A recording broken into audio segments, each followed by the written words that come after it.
नमस्कार साथियों, centre for ambition के इस प्लेटफॉर्म पर आप सभी का स्वागत है। आज हम मूल अधिकारों के पार्ट 3 को कंप्लीट करेंगे। इससे पहले हमने 2 पार्ट में मूल अधिकारों के आर्टिकल 22 तक के सेक्शन को कंप्लीट कर लिया है। जिन भी अभ्यर्थियों ने अभी तक वह सेक्शन नहीं देखा है, उन लोगों के लिए लिंक डिस्क्रिप्शन बॉक्स में अवेलेबल करा दी गई है। आप वहाँ पर जाकर उन सेशन को देख सकते हैं। बहुत ही डिटेल में डिस्कशन किया गया है। आप वहाँ से न केवल प्री बल्कि मेंस के स्तर के भी क्वेश्चन अगर आप वहाँ से देखेंगे तो उनको भी आप हल करने में कैपेबल हो जाएंगे। और 2 सेशन लिए हमने इससे पहले, उसमें आर्टिकल नंबर 12 से लेकर 18 तक एक सेशन के अंदर है और 19 से लेकर 22 तक उसके अंदर जितने भी कॉन्सेप्ट आ रहे हैं, जैसे इक्वलिटी बिफोर लॉ क्या है, इक्वल प्रोटेक्शन ऑफ लॉ क्या है, प्रोसीजर एस्टेब्लिश्ड बाय लॉ क्या है, और उसके बाद ड्यू प्रोसेस ऑफ लॉ क्या है, हमारे कॉन्स्टिट्यूशन में इसका कहाँ पर हमको उपयोग होता हुआ दिखाई देता है।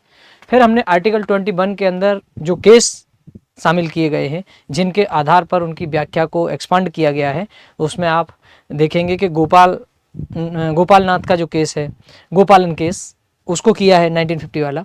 उसके बाद हमने उसके अंदर मेनका गांधी का केस लिया है, कैसे गोपालन केस हमारे यहाँ प्रोसीजर एस्टेब्लिश्ड बाय लॉ को फॉलो कर रहा है और कैसे मेनका गांधी का case due process of law को फॉलो कर रहा है। तो ये सारी बातें आपको जानना है, सीखना है, तो आप उन 2 सेशंस को ज़रूर से देखिए और अपनी तैयारी को बेहतर बनाइए, कॉन्सेप्चुअल स्तर पर क्लैरिटी अपने अंदर लाइए, ताकि आप एग्ज़ाम में आने वाले हर समस्या का समाधान कर सकें और अपना जो सिलेक्शन है उसे सुनिश्चित कर सकें।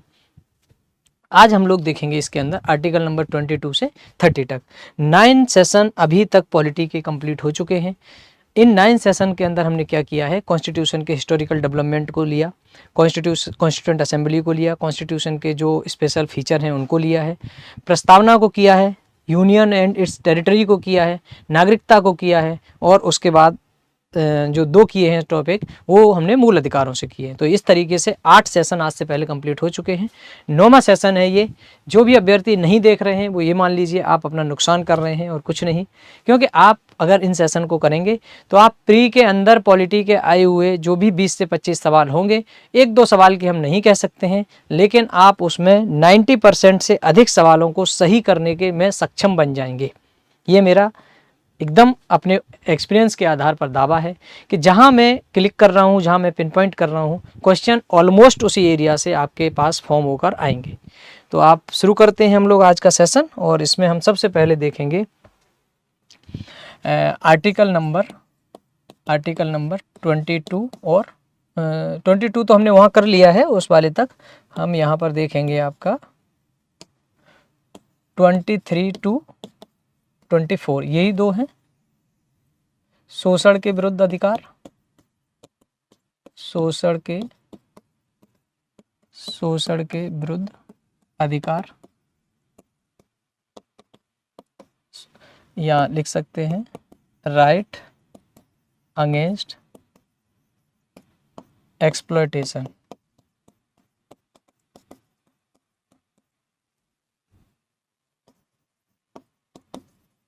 राइट अगेंस्ट एक्सप्लॉयटेशन,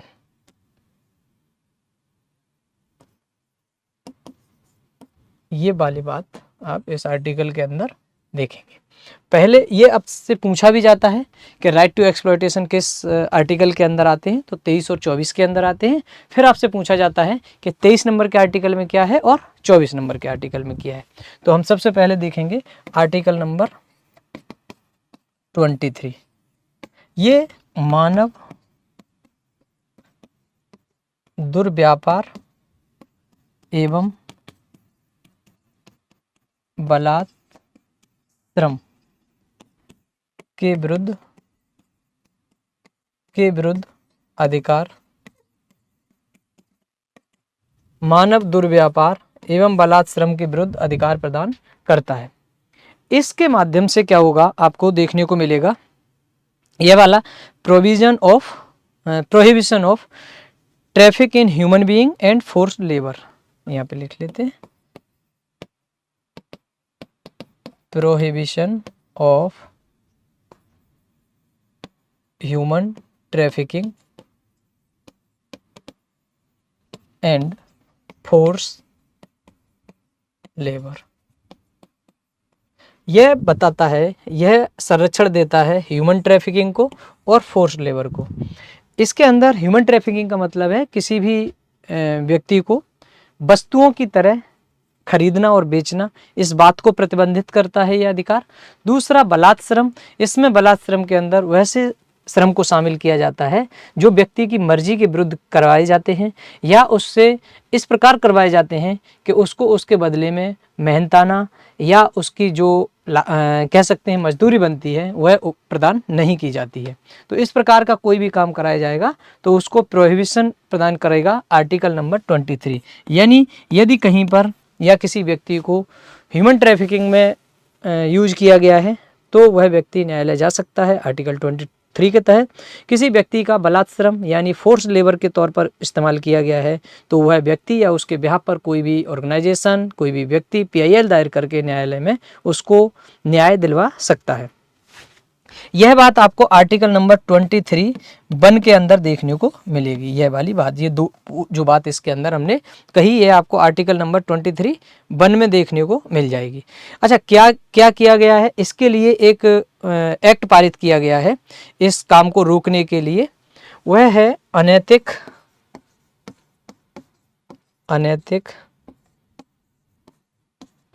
दुर्व्यापार अधिनियम 1956। यह अधिनियम पारित किया गया है।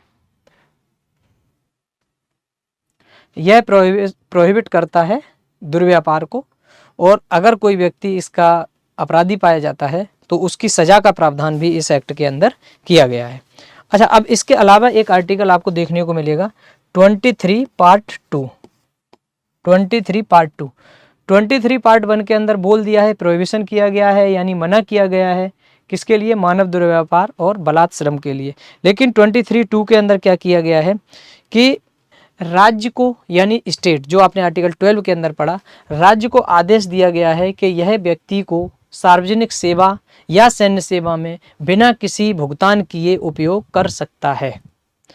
राज्य को यह अनुमति दी गई है कि यह व्यक्ति को सैन्य सेवा या सार्वजनिक सेवा में आवश्यकता पड़ने पर बिना किसी भुगतान के उपयोग कर सकता है।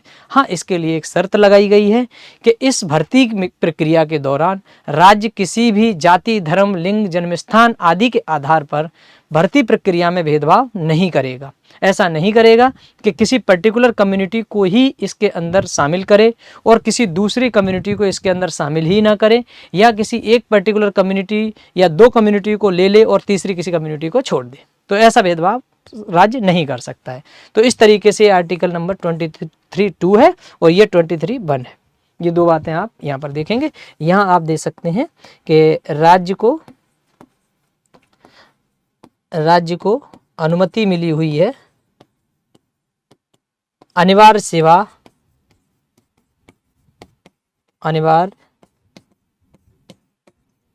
सेवा में भर्ती के लिए।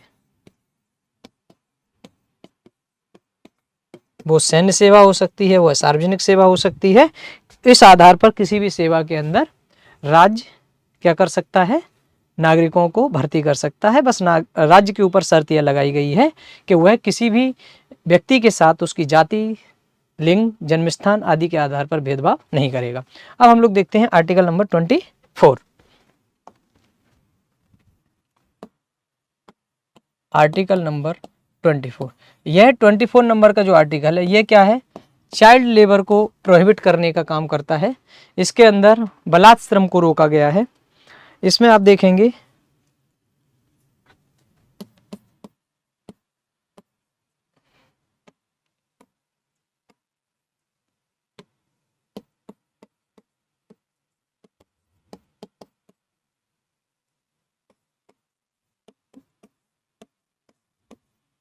prohibit children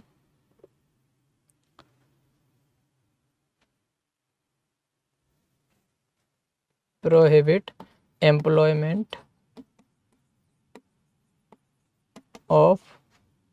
employment of children in factories।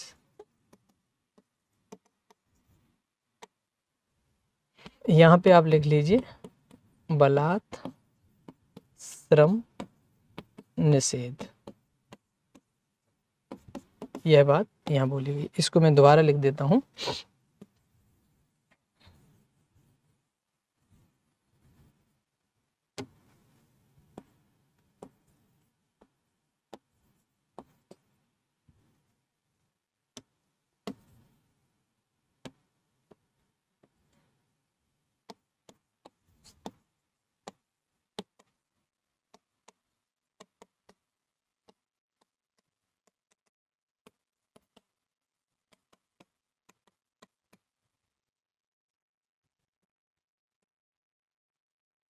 Prohibit of employment, prohibit इन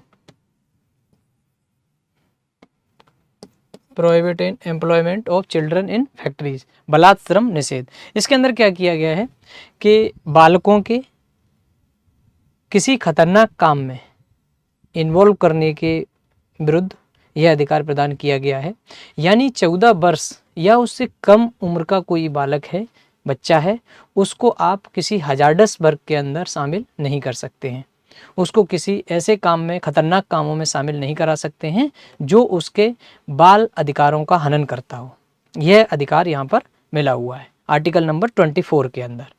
लेकिन जैसा मैं बोल रहा हूँ कि 14 वर्ष से कम या 14 वर्ष के बालक को यहाँ पर को अधिकार प्रदान किया गया है, तो 14 वर्ष तक के बालकों को खतरनाक काम के अलावा जो काम है उनमें इन्वॉल्व किया जा सकता है। क्योंकि आप देखते होंगे कि कई मूवीज़ के अंदर बच्चे काम करते हैं, अपने घर के अंदर जो काम हो रहे होते हैं उन घर के कामों में भी बच्चे हाथ बटाते हैं, है ना, करते हैं कि नहीं करते हैं। तो अगर ऐसा हो जाए तो हमारे देश के अंदर हम बच्चों का अपने किसी काम विशेष में या किसी जैसे घरेलू उद्योग जो लगे हुए हैं उन उद्योगों में हम बच्चों का उपयोग ही नहीं कर पाएंगे। या जो गरीब फैमिली हैं जो बच्चों की आय पर भी निर्भर करती हैं, यदि ऐसा हो जाएगा कि पूर्णतः प्रतिबंध लग जाए तो मुझे लग रहा है कि उन लोगों के साथ ज्यादती हो सकती है और उन परिवारों को कठिनाई का सामना करना पड़ सकता है।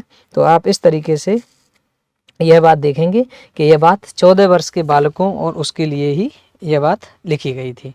और इसके लिए एक एक्ट भी लाया गया, बाल श्रम प्रतिषेध अधिनियम, बाल श्रम प्रतिषेध अधिनियम 1986। यह कई बार अमेंडमेंट हो चुका है इसके अंदर, लेकिन ये मूल बिल है, मूल एक्ट है। इसके माध्यम से बलात् श्रम को रोकने के लिए काम किया जाता है। अच्छा, आप हमें बता सकते हैं कमेंट सेक्शन में, आपकी अवेयरनेस का परीक्षण है इस क्वेश्चन के अंदर, कि बलात् श्रम को रोकने के लिए हमारे देश में कोई एक एनजीओ है जिसके संचालन के कारण उस संचालनकर्ता को नोबेल प्राइज़ मिला है शांति के लिए। तो हमें आपको हमें बताना है कि उस एनजीओ का नाम क्या है और उस एनजीओ के संचालनकर्ता का नाम क्या है जिनको नोबेल प्राइज़ दिया गया है। एक हिंट हम आपको दे देते हैं कि उनको ये नोबेल प्राइज़ पाकिस्तानी मूल की एक कन्या है मलाला यूसुफजई, उनके साथ में प्रदान किया गया था। इतनी हिंट आपके लिए काफ़ी है। आप लोग हमें बताएंगे कि वो व्यक्ति का नाम क्या है और उस ऑर्गेनाइजेशन का नाम क्या है। तो यहाँ तक आपके 23 और 24 नंबर के आर्टिकल समाप्त हो जाते हैं। अब हम लोग आते हैं आर्टिकल नंबर कितने पर, आर्टिकल नंबर 25 से लेकर 28 तक। यह जो आर्टिकल है ये मिला हुआ है राइट टू रिलीजन, यही तो है, धर्म का अधिकार। धर्म का अधिकार ही इसके अंदर मिला हुआ है, right to freedom of religion, right to religion, यहाँ बोल दो right to freedom of religion, धर्म की स्वतंत्रता का अधिकार, धर्म की स्वतंत्रता का अधिकार, ये मिला है 25 से लेकर 28 तक। इस आर्टिकल में आप ये बातें पढ़ेंगे। अब आती है आर्टिकल नंबर, नया लेते हैं हम पेज, नया पेज, उस पे आपको शुरू करते हैं आर्टिकल नंबर 25 से।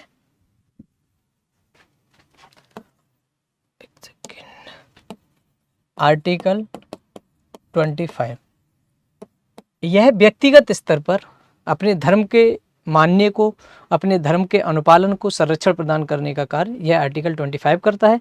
26 के अंदर जो हमारा धर्म का सामूहिक प्रबंधन है, यह हम कह सकते हैं सामूहिक धर्म के संरक्षण के लिए यह अधिकार आर्टिकल नंबर 26 प्रदान किया जाता है। तो पहले हम 25 के प्रोविजन देखेंगे, फिर 26 के देखेंगे। 25 के अंदर आपको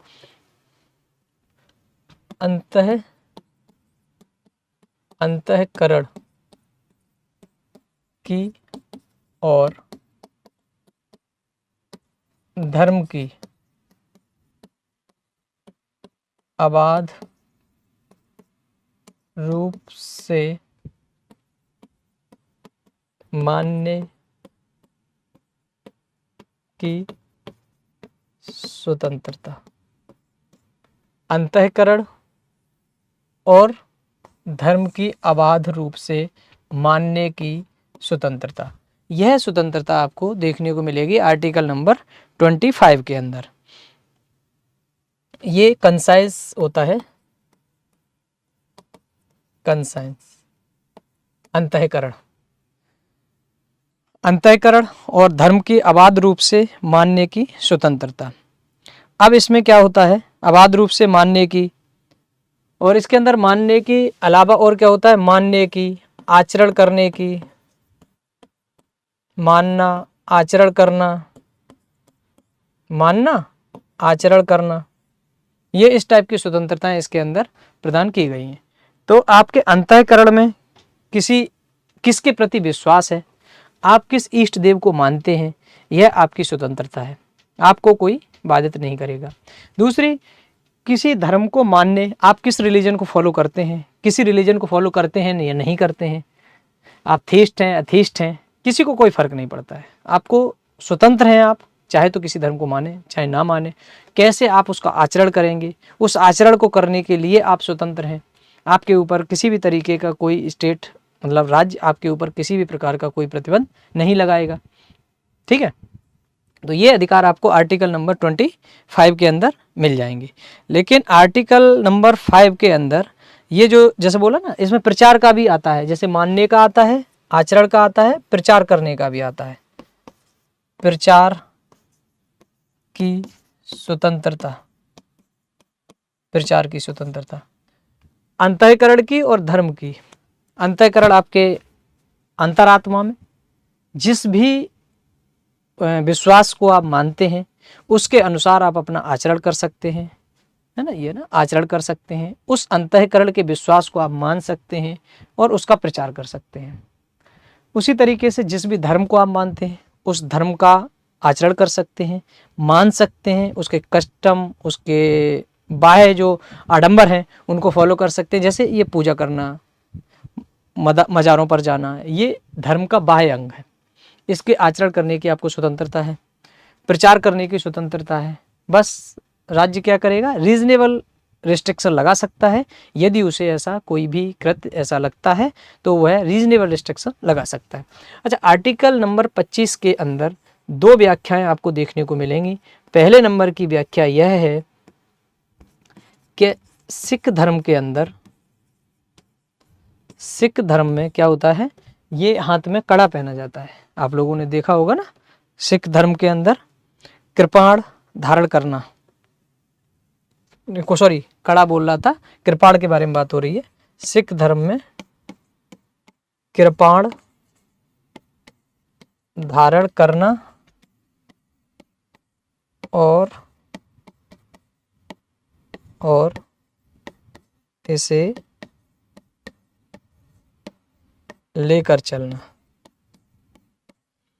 इस कृपाण को धारण करना, इसे लेकर चलना, कृपाण धारण करना और इसे लेकर चलना आर्टिकल नंबर 25 के अंदर मूल अधिकार के तौर पर शामिल किया गया है। दूसरी व्याख्या इस आर्टिकल की जाती है कि यह जो हिंदू शब्द है, हिंदू, इस हिंदू शब्द के अंदर जैन, बौद्ध और सिख, इन तीन कम्युनिटी को शामिल किया गया है, हिंदू, जैन और बौद्ध। यह क्वेश्चन आपसे यूपीएससी के अंदर भी पूछा गया है और आगे भी इस क्वेश्चन के आने की पूरी पूरी संभावना है। तो आप लोग इस क्वेश्चन को जरूर से ध्यान से अपने नोटबुक पर नोट कर लेंगे, ताकि अगर आगे यह क्वेश्चन आए तो आप कम से कम इसको करेक्ट कर पाएं। आगे आर्टिकल आता है आपका आर्टिकल नंबर 26। यह आर्टिकल आपको देता है धर्म के प्रबंधन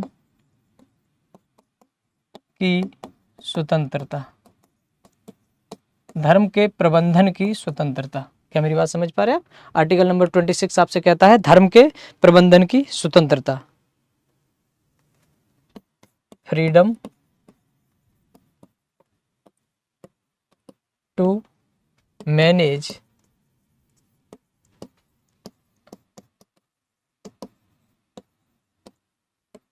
religious affair. Freedom to manage religious affair. जैसे आर्टिकल नंबर 25 था वो व्यक्तिगत स्तर पर प्रदान किया जा रहा था। आर्टिकल नंबर 26 कह रहा है कि इसके अंदर आप रिलीजियस अफेयर है उसका प्रबंधन कर सकते हैं, मैनेजमेंट कर सकते हैं। अब इस मैनेजमेंट के अंदर क्या क्या कर सकते हो आप, कि अगर कोई धार्मिक संस्था है, उसकी कोई मूवेबल इमूवेबल प्रॉपर्टी है, उसका मैनेजमेंट कर सकते हैं आप, है ना। तो ये वाले काम आप यहाँ पर आर्टिकल नंबर 26 के अंदर कर सकते हैं।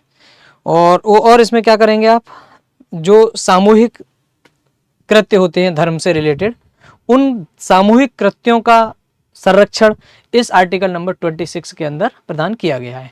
तो अंतर अगर 25 और 26 में करना है तो 25 नंबर का जो अधिकार है वह व्यक्तिगत स्तर पर धर्म को स्वतंत्रता प्रदान करता है, और 26 नंबर का जो अधिकार है यह आपको सामूहिक स्तर पर धर्म की स्वतंत्रता प्रदान करता है। अब हम लोग आगे देखेंगे आर्टिकल नंबर 27। अब यह आर्टिकल आपसे क्या अपेक्षा करता है, धर्म की अभिवृद्धि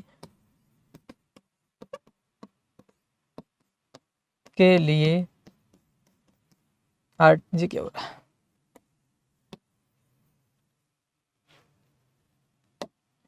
आर्टिकल 27 धर्म की अभिवृद्धि के लिए करों के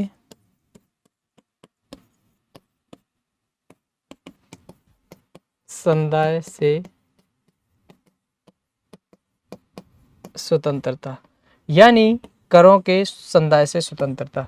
यह आर्टिकल आपको किसी भी प्रकार के टैक्स को इम्पोज करने से, freedom from payment of taxes for promotion of religion, यह जो आर्टिकल है यह व्यवस्था देता है कि राज्य कोई ऐसा कर आरोपित नहीं कर सकता है जो किसी धर्म विशेष को बढ़ावा देने के लिए लगाया जा रहा हो। क्या मेरी बात आपको समझ में आई? दूसरे शब्दों में हम इस बात को ऐसे कह सकते हैं कि टैक्स पेयर के द्वारा जो पैसा एकत्र किया गया है, यानी टैक्स पेयर से लेकर जिस पैसे को राज्य ने एकत्रित किया है, उस पैसे को राज्य किसी धर्म विशेष को बढ़ावा देने के लिए उपयोग नहीं कर सकता है। क्या मेरी बात आप समझ पाए? यह आर्टिकल नंबर 27 कहता है कि धर्म की अभिवृद्धि के लिए करों के समुदाय से स्वतंत्रता है। आप किसी भी नागरिक के ऊपर कि इस तरीके का टैक्स आरोपित या इम्पोज नहीं कर सकते हैं जिस टैक्स के कलेक्शन को आप किसी धर्म विशेष की अभिवृद्धि में लगाने जा रहे हैं। दूसरे शब्दों में इसकी व्याख्या की जाती है कि राज्य टैक्स के धन को या कर के माध्यम से जो धन एकत्रित किया है उस धन का उपयोग किसी धर्म विशेष को बढ़ावा देने के लिए नहीं कर सकता है। क्यों नहीं कर सकता है?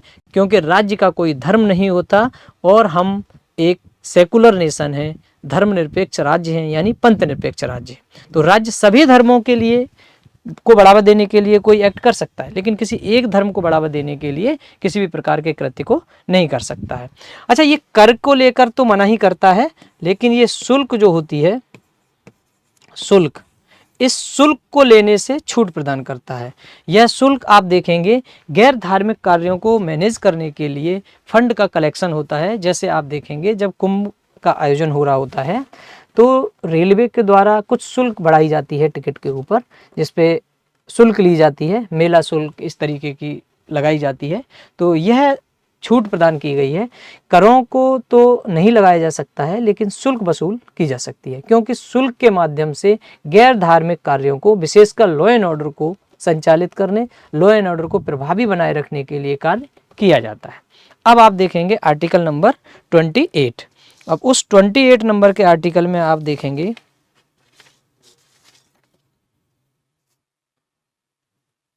कि 28 नंबर का आर्टिकल आपको धार्मिक शिक्षा में उपस्थित होने की स्वतंत्रता, आर्टिकल 28 धार्मिक शिक्षा में उपस्थित होने की स्वतंत्रता। यह आर्टिकल 28 नंबर का है। यह बताता है कि अगर किसी इंस्टीट्यूट के अंदर धार्मिक शिक्षा दी जा रही है तो उस धार्मिक शिक्षा के अंदर आप शामिल होंगे या नहीं होंगे। इसके लिए ये क्या करता है, 4 तरीके से, यानी 4 प्रकार से ये जो एकेडमिक इंस्टीट्यूट्स हैं इनको वर्गीकृत करता है और बताता है कि किस में शिक्षा दी जा सकती है और किसके अंदर शिक्षा नहीं दी जा सकती है। पहला तो बताता है कि राज्य के द्वारा संचालित जो संस्थान होंगे उनके अंदर धार्मिक शिक्षा उपलब्ध नहीं कराई जाएगी। पहली कैटेगरी है राज्य के द्वारा संचालित संस्थान। दूसरी कैटेगरी है राज्य से पार्शियली और फुली फाइनेंशियल सपोर्ट लेने वाले जो इंस्टीट्यूट होंगे उनके अंदर भी धार्मिक शिक्षा उपलब्ध नहीं कराई जाएगी। तीसरे नंबर की कैटेगरी और चौथे नंबर की कैटेगरी है, तीसरे नंबर की कैटेगरी है किसी ट्रस्ट के द्वारा, न्यास के द्वारा कोई स्कूल संचालित हो रहा है, या चौथे नंबर पर किसी निजी व्यक्ति के द्वारा कोई स्कूल संचालित किया जा रहा है। तो इन 2 स्कूल के अंदर धार्मिक शिक्षा उपलब्ध कराई जा सकती है, लेकिन इसमें जो उपस्थिति है उस बच्चे की, उसके लिए आपको उसके गार्जियन की अप्रूवल लेने की आवश्यकता पड़ेगी। तो आप समझ गए होंगे कि 4 कैटेगरी के स्कूल हैं। इन 4 कैटेगरी के स्कूलों में पहला स्कूल जो आपको हमने बताया कि पूर्णतः सरकारी संस्थान होगा, उसमें किसी भी प्रकार का धार्मिक शिक्षा नहीं दी जाएगी। दूसरा हमने बताया कि राज्य के द्वारा मान्यता प्राप्त होगा और राज्य के से फुली या पार्शियली फंडेड होगा, उसके अंदर भी धार्मिक शिक्षा उपलब्ध नहीं कराई जाएगी। ट्रस्ट वाला जो होगा उसके अंदर धार्मिक शिक्षा दी जा सकती है और निजी शिक्षण संस्थान है उसमें भी धार्मिक शिक्षा उपलब्ध कराई जा सकती है। ये आपको आर्टिकल नंबर 28 में देखना है। 4 कैटेगरी में यहाँ आर्टिकल नंबर 28 क्या करता है, 4 कैटेगरी बनाता है। 4 कैटेगरी में स्कूल का वर्गीकरण करता है, स्कूल्स को बांटता है। और ये स्कूल, पहला राज्य द्वारा संचालित, दूसरा राज्य द्वारा मान्यता प्राप्त, या अब ये मान्यता प्राप्त है, ये राज्य के द्वारा ही संचालित है। राज्य द्वारा मान्यता प्राप्त का मतलब है ये मान्यता राज्य से लेते हैं और इनमें फंडिंग भी राज्य के द्वारा होती है, या तो फुल हो रही होगी या पार्शियली हो रही होगी। तीसरा है ये ट्रस्ट के द्वारा चल रहा होगा और चौथा है ये प्राइवेट है, निजी स्कूल है कोई। अब इन दोनों में शर्त के आधार पर, यानी अप्रूवल के आधार पर, उस गार्जियन के सहमति के आधार पर धार्मिक शिक्षा प्रदान की जा सकती है। लेकिन ये जो दोनों स्कूल हैं यह धार्मिक शिक्षा प्रदान करने के लिए स्वतंत्र हैं। लेकिन किसी बच्चे का शामिल होना है इसके अंदर तो उसके जो गार्जियन है उनकी सहमति आवश्यक है। यहाँ पर धार्मिक शिक्षा नहीं दी जाएगी। ये 4 कैटेगरी के स्कूल आप याद रखेंगे। अब हम लोग बढ़ते हैं इसी में अपने अगले पड़ाव की तरफ, और यह पड़ाव आप देखेंगे आर्टिकल नंबर 29 एंड 30। 29 एंड 30 यह आर्टिकल आपको अधिकार प्रदान करेगा किन चीज़ों के, शिक्षा का और संस्कृति का।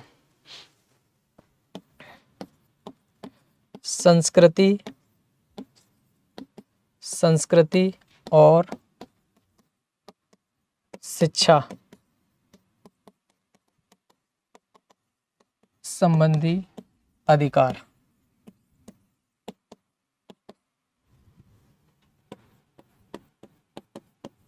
Cultural and education, cultural and education right है ये, cultural and educational right, cultural and educational right. Article number 29 के अंदर आप आएंगे यह आर्टिकल 29 कहता है कि देश के किसी भी कोने में रहने वाले व्यक्तियों या व्यक्तियों के समूह जिसके द्वारा या जिसकी अपनी बोली भाषा है उसको संरक्षण प्रदान किया जाएगा, है ना। ये बात आप आर्टिकल 29 के अंदर देखेंगे। इसमें पहली व्याख्या जो आपको देखने को मिलेगी आर्टिकल 29 में, ये लिखा भी हुआ है इसमें, पहला के अल्पसंख्यकों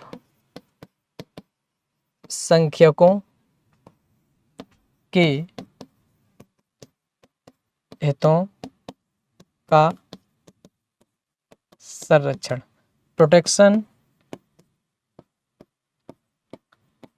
प्रोटेक्शन ऑफ माइनॉरिटी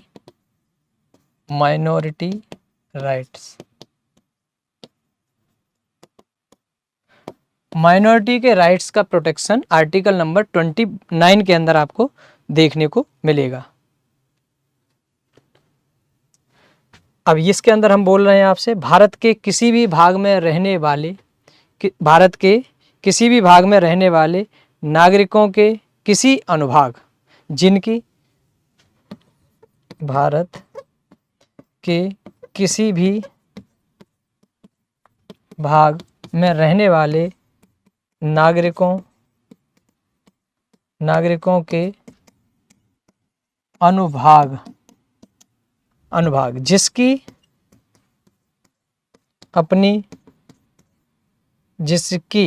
अपनी बोली भाषा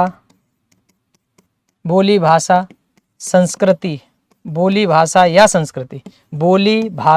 संस्कृति है, उनको संरक्षण प्रदान किया जाएगा। यह बात आर्टिकल नंबर 29 में आपको देखने को मिल जाएगी। ये आर्टिकल नंबर 29 की पहली व्याख्या तो यह है। दूसरी व्याख्या इसके अंदर आपको क्या देखने को मिलेगी? दूसरी व्याख्या आपको बताएगी कि किसी भी नागरिक को राज्य के अंतर्गत आने वाले विद्यालयों में उसकी धर्म, जाति, लिंग, जन्मस्थान, वंश आदि के आधार पर प्रवेश देने से मनाही नहीं की जाएगी। यानी आप दूसरी भाषा में इसको कह सकते हैं कि किसी भी व्यक्ति को राज्य के द्वारा संचालित जो एकेडमिक इंस्टीट्यूशन हैं उनमें प्रवेश से वंचित नहीं किया जा सकता है ऑन द ग्राउंड ऑफ धर्म, जाति, लिंग, जन्मस्थान, वंश और उपर्युक्त में से कोई भी ये आधार हैं या इनमें से कोई और भी आधार है, इनके आधार पर किसी भी व्यक्ति को, यहाँ पे दूसरा वाला 29 में दूसरी व्याख्या है, राज्य संचालित विद्यालयों में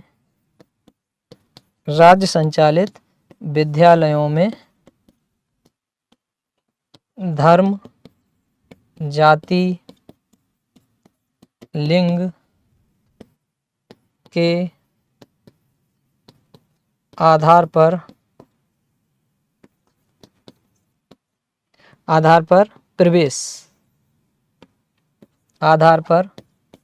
प्रवेश से वंचित नहीं किया जा सकता है। यह बात आपको आर्टिकल नंबर 29 के दूसरी व्याख्या के अंदर देखने को मिल जाएगी। अब आर्टिकल नंबर 29 से रिलेटेड थोड़ा सा और पहलू है, उसको भी आप देख लीजिए। यह जो आर्टिकल नंबर 29 है, यह एक दो बातें आप यहाँ पर देखेंगे, उनका स्पष्टीकरण देख लेंगे। ऐसा इसने बोला कि भारत के किसी भी भाग के नागरिकों के अनुभाग, तो ये जो नागरिकों के अनुभाग शब्द इसने यूज किया है, इसकी वजह से आप लोग याद रखेंगे कि यह बोली भाषा संस्कृति का जो संरक्षण प्रदान कर रहा है वो केवल अल्पसंख्यकों को ही प्रदान नहीं कर रहा है, बल्कि देश के किसी भी नागरिकों के अनुभाग, नागरिकों का जो अनुभाग है या नागरिकों का जो समूह है, उस संपूर्ण समूह का के बोली भाषा और संस्कृति को संरक्षण प्रदान करने का कार्य यह आर्टिकल 29 कर रहा है। एक पहली व्याख्या आप यह याद रखेंगे। दूसरे नंबर की व्याख्या ये याद रखेंगे कि यह धार्मिक एंड भाषाई, धार्मिक एवं भाषाई दोनों प्रकार के अल्पसंख्यकों को शामिल कर रहा है, दोनों प्रकार के अल्पसंख्यक शामिल। इस पूरी व्याख्या में जहां भी माइनॉरिटी शब्द यूज हो रहा है, उन पूरी व्याख्या के अंदर माइनॉरिटी में धार्मिक और भाषाई अल्पसंख्यकों को सुरक्षा प्रदान करने का कार्य यह आर्टिकल नंबर 29 प्रदान कर रहा है। मुझे लग रहा है कि आपको आर्टिकल नंबर 29 पूरा का पूरा समझ में आ गया होगा। अब हम लोग आगे जब देखेंगे तो इसका हम देखेंगे आर्टिकल नंबर है हमारा 30, आर्टिकल नंबर 30। अब यह 30 नंबर का आर्टिकल क्या करता है, शिक्षा संस्थानों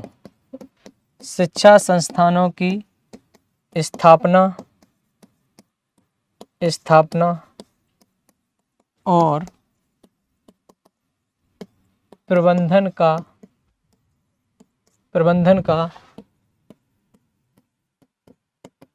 अल्पसंख्यकों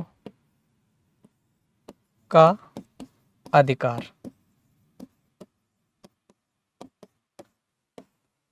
है ना। माइनॉरिटीज के अधिकार की बात की गई है इस आर्टिकल के अंदर।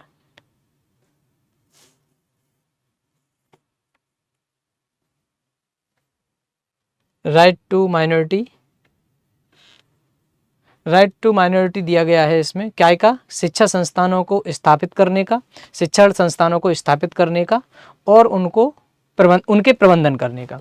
कैसे आप देखेंगे इसके अंदर, एक तो इसमें स्थापना, एस्टेब्लिशमेंट और उनका मैनेजमेंट, ये राइट दिया गया है। आर्टिकल 30 के अंदर माइनॉरिटीज को अपनी मनमर्जी के विद्यालयों को स्थापित करने और उनका प्रबंधन करने का अधिकार प्रदान किया गया है आर्टिकल 30 में। दूसरी बात इसके अंदर आप देख सकते हैं, इसमें ऐसा भी बोला गया है कि माइनॉरिटीज़ को अपने बच्चों को अपनी मर्जी की भाषा में शिक्षा उपलब्ध कराने के अधिकार भी इसी आर्टिकल नंबर 30 में प्रदान किया गया है।